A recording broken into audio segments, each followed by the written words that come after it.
Friends, it's time again to reset our expectations and give up any hope we may have had of watching a movie version of J.R.R. Tolkien's The Hobbit, and instead watch Peter Jackson's The Hobbit. They're not the same story. Now, Peter Jackson has a number of methods of adaptation. The ones for The Hobbit are a bit different than the ones he used on The Lord of the Rings. 1. Make small changes to the scene for no apparent reason. 2. Make large changes to the scene for no apparent reason. 3. Make additions to the scene to liven up the action. Now, this is about the only one that's actually justifiable. 4. Write a whole new scene. 5. Rewrite existing scenes so they fit in with the new stuff. 6. Keep the original scene, but reassign the dialogue to different characters, even if they need to be introduced into the scene. 7. Write more new stuff. 8. Include dialogue that was originally somewhere else. So there's usually a lot of little bits combined into one long speech.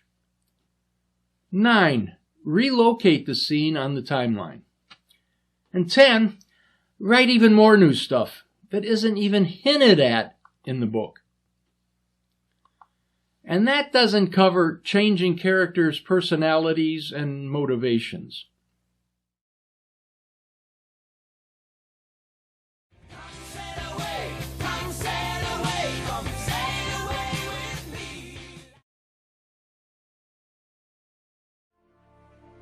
No.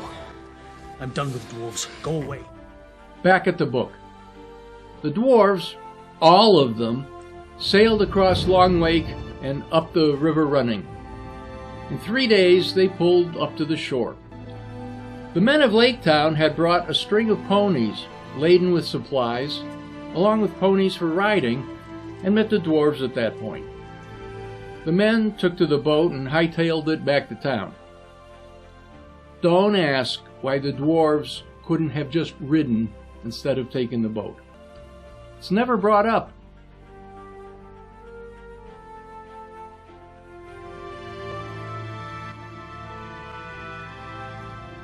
Now it is a ruin. The desolation.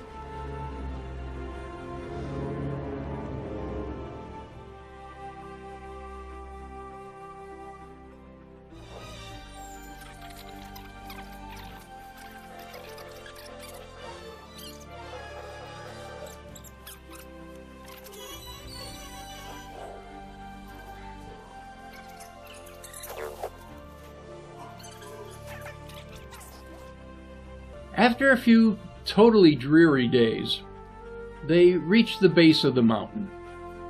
So far, there's no trace of the dragon, except in their own fears. A scouting party was sent out from time to time, this way and that. Keely, Feely, and Bilbo eventually found some rough-hewn steps leading upward, leading to a large flat space with a flat vertical wall at the end. But no giant statue. They hurried back to tell the others. Bofur and Bomber set up a sort of base camp while the others began climbing.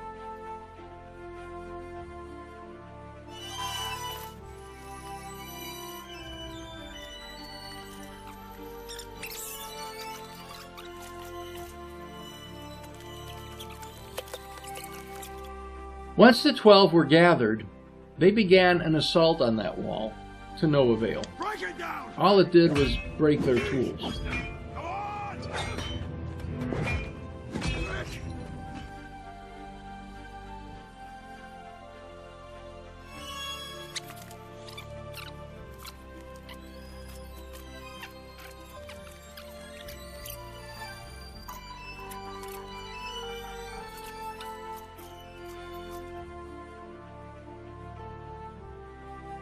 The sun was setting.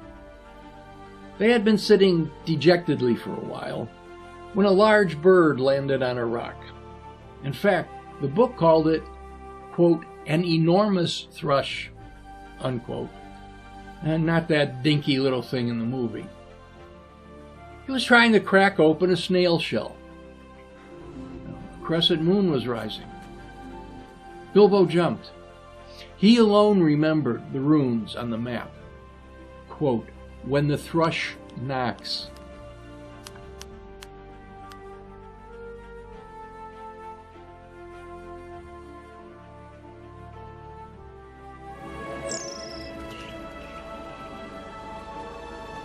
A thin ray of light suddenly shone through the clouds.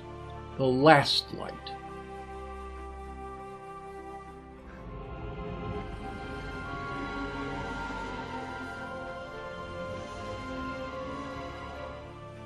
A flake of rock split off the wall.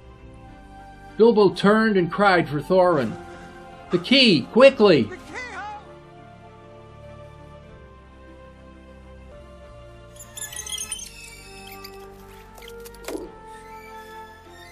Thorin took the key from around his neck and inserted it in the opening.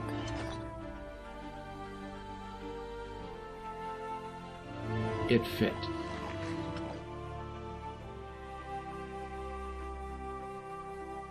It turned.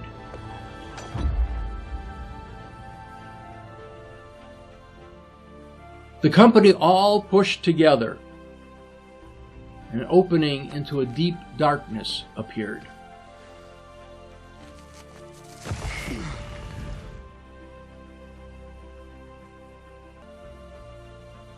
They sat and debated until Thorin stated, as all expected, that it was now time for their burglar to earn his 1/14th share.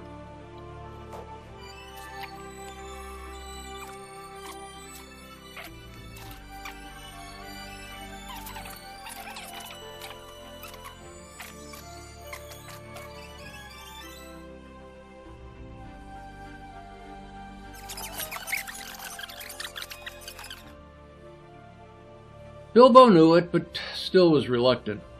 He asked if anyone would accompany him, knowing full well what the answer would be. Balin, at least, said he'd go in a little bit to see Bilbo on his way. There's only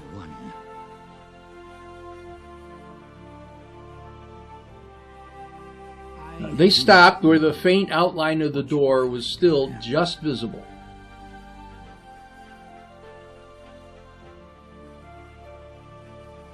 Balin wished Bilbo good luck, turned and vanished.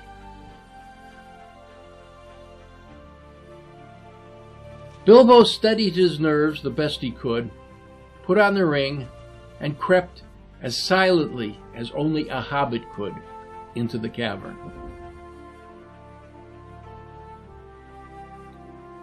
Excuse me for a few moments as we return to the Digression Bar and Grill.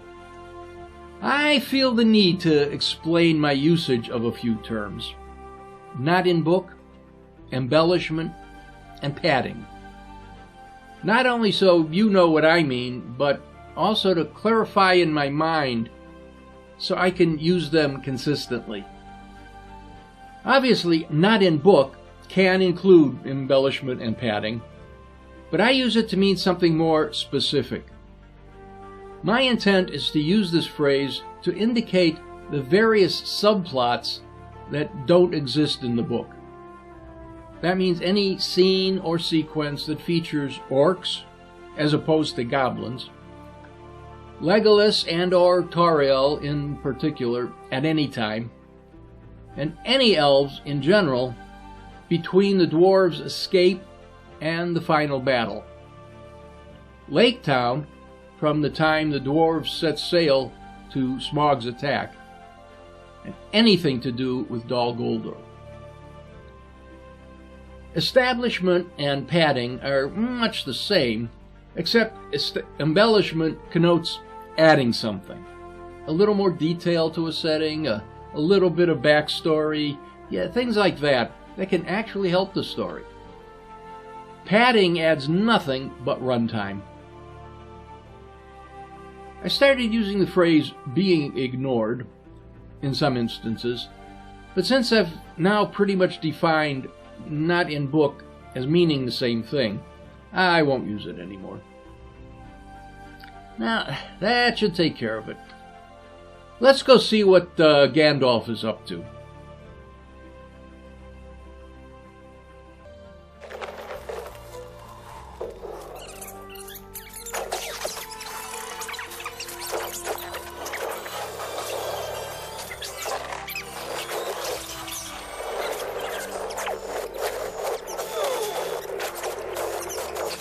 Now comes the real headache.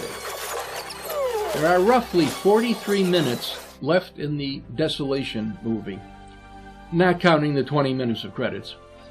I don't think more than about 5 minutes of that is actually from the book, and what there is wildly out of order. So I'm going to do what I've done in similar situations in the past.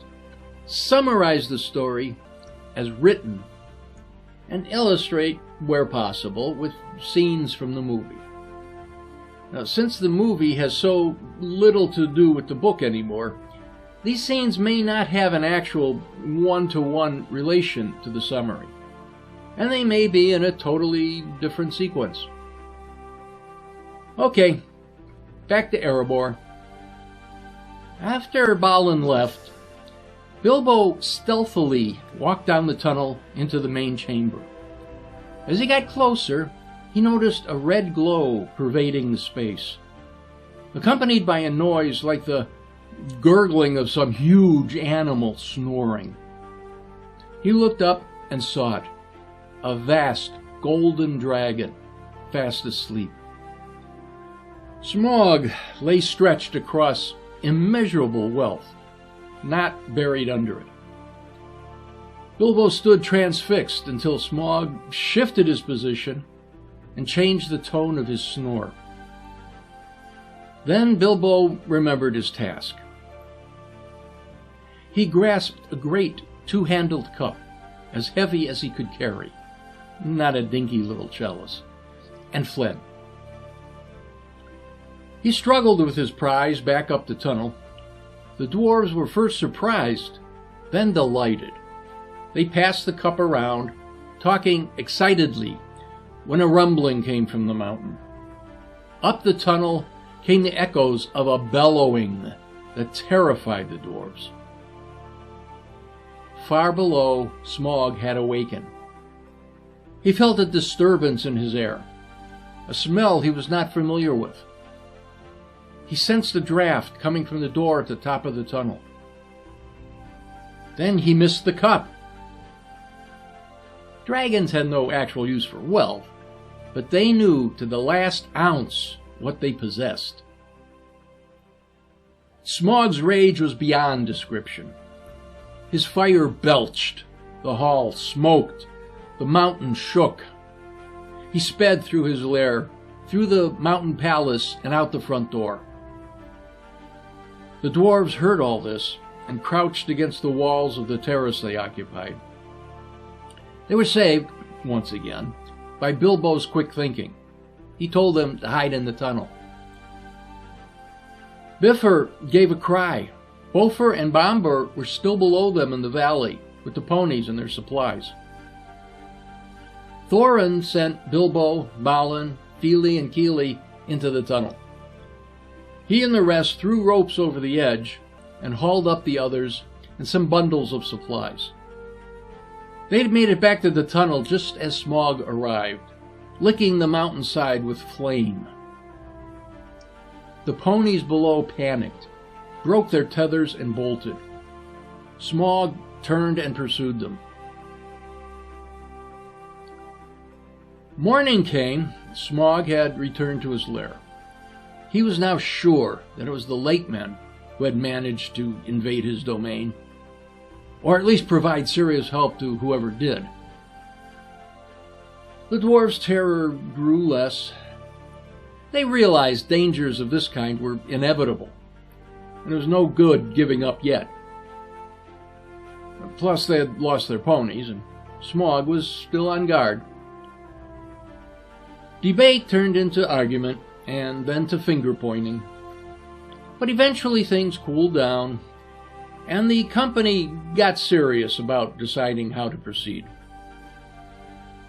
Bilbo volunteered that since he had his ring, he'd sneak back in and see if any course of action suggested itself. He snuck back down the tunnel. Unfortunately, he was unaware of two things about dragons. They had an incredible sense of smell. And they could sleep with one eye half open. Now we get that famous conversation. Sort of. Needless to say, it's been seriously Jacksonized. Yes, much of it is taken from the book, or nearly so. Now, I am willing to accept paragraphs where 80% of the words are there. And obviously, seeing Bilbo run across the floor is better than reading Bilbo ran across the floor. But the amount of material in the sequence that was largely or totally rewritten is staggering. I will include clips that honor the book, some out of order, and a few that don't but could use some explanation.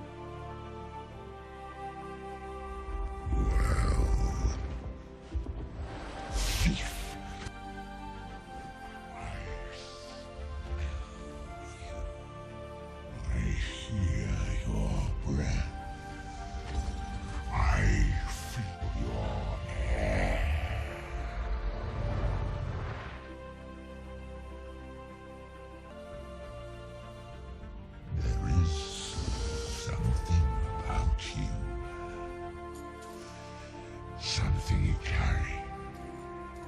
Something made of gold, but far more precious. Smaug had no knowledge of the ring. I did not come to steal from you. Oh, Smaug, the unwealthy. I merely wanted to gaze upon your magnificence, to see if you really were as great as the old tales say. I did not believe them.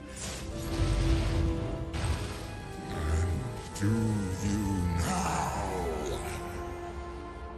Truly. The tales and songs. Be short of your enormity, O Smaug, the stupendous. The honorifics Bilbo uses for Smaug are all jumbled up. You seem familiar with my name, but I don't remember your kind before. Who are you, and where do you come from? I come from under the hill. Underhill. And under hills and over hills my path is led. And through the air I am he who walks unseen. Now up to here, it's been holding pretty close, but now continuity takes a vacation. What else do you claim to be? I am Ryder. Baron. Now that is interesting. And what about your little dwarf friends? Where are they hiding? Dwarves. No dwarves here. You've got that all wrong. Oh, I don't think so. Barrel Rider. They sent you in here to do their The best. entire diatribe against dwarves is accurate in spirit, but the actual dialogue is almost totally rewritten. Smaug, chiefest and greatest of You have nice manners for a thief and a liar. That's seriously out of order. I know the smell and taste of dwarf. No one better. It is the gold. They are drawn to treasure like flies to dead flesh. Did you think I did not know this day would come? For a pack of canting doors crawling back to the mountains?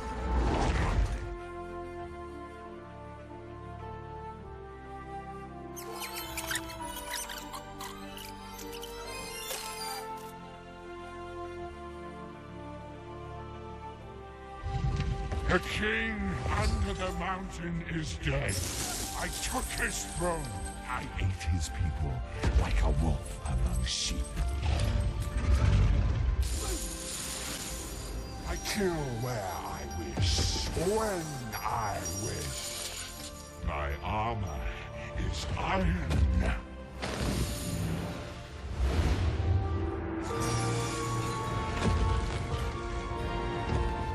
No blade can pierce me.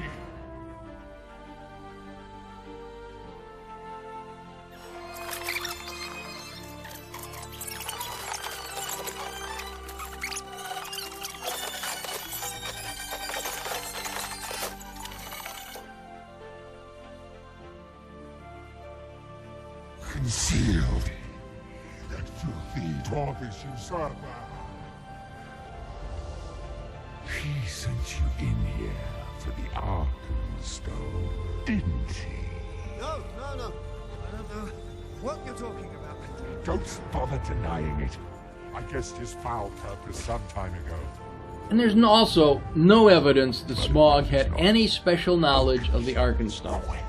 At least there's no reference to it in this part of the book. The darkness is gone. Neither is there any indication of Smaug's hatred of Thorin. In fact, it's suggested that Smaug doesn't know who the dwarves on his mountain are. When he says, quote, "The king under the mountain is dead," he finishes with, "And where are his kin that dare seek revenge?" Unquote.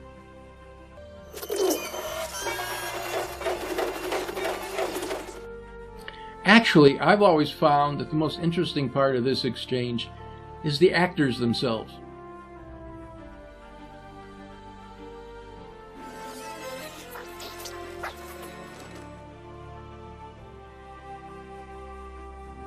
You are being used, thief in the shadows. You are a means to an end. The coward, concealed, has weighed the value of your life and found it worth nothing. No, you're lying. What did he promise you? A share of the treasure? I will not part with a single coin. Not one piece of it.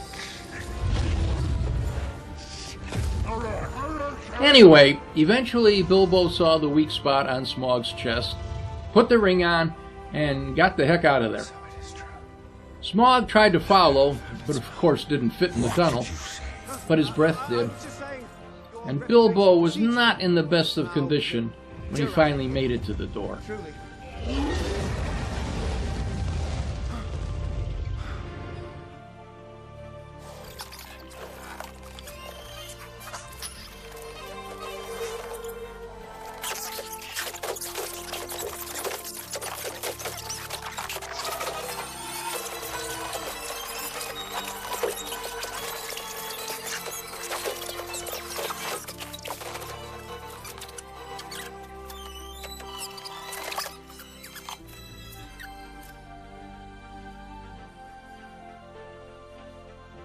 The dwarves doctored Bilbo the best they could, but he was worried. He said some rather rash things to the dragon and was concerned about possible repercussions. He was so upset that he threw a stone at the old thrush that hung around. Thorin chastised him with an explanation of the thrushes of the mountain and their rare abilities. Bilbo told the dwarves as much of his adventure as he wanted to remember. Then the whole company began telling tales of dragons of varying degrees of reliability. They talked and talked, and the evening grew darker. Bilbo finally said he was getting very uncomfortable sitting out in the open and begged them to hide in the tunnel. Once they had, Bilbo mentioned Smaug's accusations. Thorin reassured the Hobbit that everything he promised was honest, and he had every intention of fulfilling their contract honorably. Then they started talking about the hoard itself and where all the treasures might have come from. which inevitably led to the Arkenstone. Thorin described it as if he were in a dream. All the while, Bilbo's mood was getting darker and darker. He was sure Smaug would return and begged the dwarves to shut the door. No sooner than they had done so, Smaug attacked the side of the mountain, thoroughly trashing it, smashing it into what Tolkien called, quote, a jumble of smithereens, unquote.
Smaug was satisfied that he had dealt with the direct assault, but he had further vengeance to take.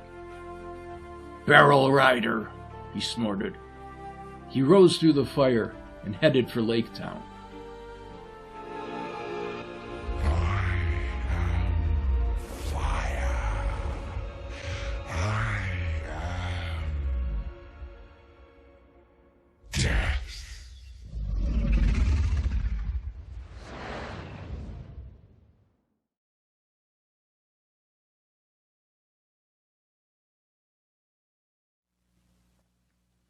End of Chapter 12, end of The Desolation of Smaug.